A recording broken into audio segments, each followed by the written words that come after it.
हुआ, लेकिन मैं उसे पाकर रहूंगा। अरे दरिद्र, उस बालवीर का अंत करके ते मामा को अपना बनाऊंगा। अरे बाप रे, ये अच्छी बात नहीं है। वो विवाहित है पुत्र, ऐसा सोचना बंद कर दो। आपकी बेकार की बातें सुनकर मैं रुकने वाला नहीं हूं। आज से उस बालवीर को खत्म करके ते मामा को पाना मेरा एकमात्र लक्ष्य है। दूसरों की औरतों पे बुरी नजर रखने वाले मिट्टी में मिल जाते हैं युवराज। सोचना बंद कीजिए मंत्री जी, और अब कोई नई व्यू रचना कीजिए। देता हूँ तुम्हारी मौत के लिए अच्छी सलाह देता क्या हूँ। कहा? कुछ भी नहीं युवराज जी।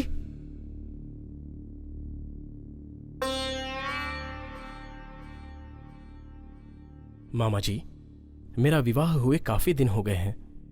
खाने पीने और मनोरंजन के लिए कितने दिन तक ससुराल में रहेंगे? गोटी वेलू में मेरे बड़े पिताजी के लिए फणींद्र उनके बगल में भाला बन गया है।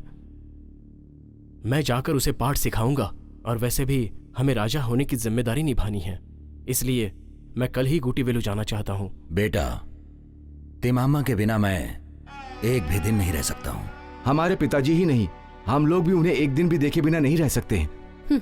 भैया, ऐसी कौन सी बात है? शादी हो जाने के बाद लड़की का असली घर उसका ससुराल होता है, मायका नहीं भैया।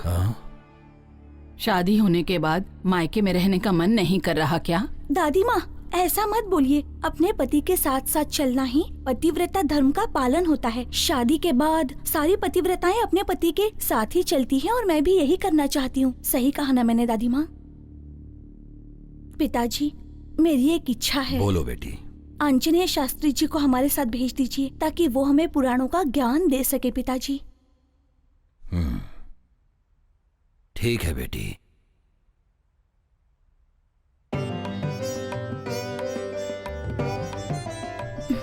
सुनिए जी, क्या मैं एक बात पूछ सकती हूँ आपसे? बिल्कुल पूछ सकती हो। मैं बहुत ही श्रद्धा भाव से वेंकटेश्वर स्वामी जी की पूजा करती हूँ। क्या मैं इन्हें अपने साथ ला सकती हूँ? मम्मा, ये कैसा प्रश्न है? भगवान की मूर्ति ले जाने के लिए कोई मना कर सकता है क्या? ऐसी बात नहीं है जी, रंगराज जी शिव भक्त है ना, इसलिए पूछ रही हूँ। अरे पगली तिम्मम्मा, शिव केशव के बीच में अंतर नहीं होता। तुम बिना संकोच किए मूर्ति अपने साथ ला सकती हो। संभल के जाना तिमम्मा, अपना ख्याल रखना। जल्दी आओ। आ रही हूँ भाभी।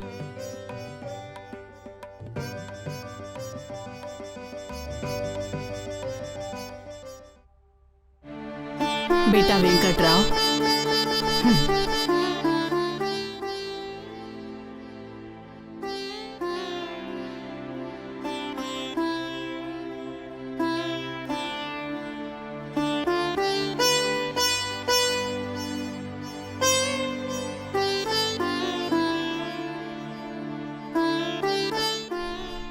विजयी भव, सौभाग्यवती भव।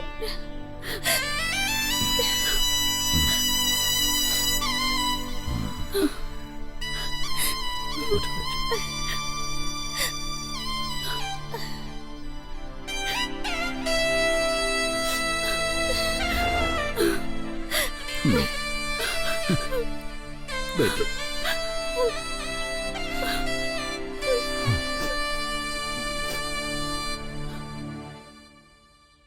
आपके आने का कारण? युवराज, ये लीजिए, विजयनगर से आपके लिए ये संदेश आया है।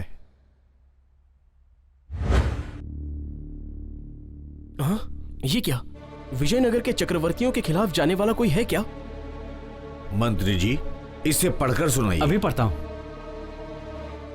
बाहुमनी सुल्तान फिरोज शाह ने पैदा कामुटी वेगना से हाथ मिलाकर विजयनगर पर हमला करने के लिए सेना के साथ नगर को चारों तरफ से घेर लिया है। हमें ये बात गुप्तचरों से पता चली है। उनसे युद्ध करने के लिए आपको प्रधान सेनापति नियुक्त किया गया है। सभी सामंत राजाओं, संस्थाधीशों, दंड नायकों को आपके आदेशों का पालन करना है, ये आदेश जारी किया गया है। सुबह होने से पहले पेंडुगोंडा पहुंचकर आपको जिम्मेदारी स्वीकार करने की आज्ञा दी गई है। विजयनगर सम्राट। ये क्या है? उस बहामनी सुल्तान से युद्ध है? बालवीर को इतनी बड़ी जिम्मेदारी सौंपे? बड़े पिताजी, चक्रवर्ती जी ने हम पर जो विश्वास रखा है उसे व्यर्थ नहीं होने देंगे। हमें जिम्मेदारी नहीं भूलनी चाहिए। ऐसी बात नहीं है बालवीर, तुम अभी बहुत छोटे हो। सासू माँ जी, आप इन्हें निरुत्साह मत कीजिए।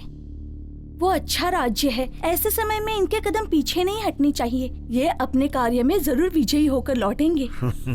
सोचिएगा मत, आशीर्वाद दे दीजिए।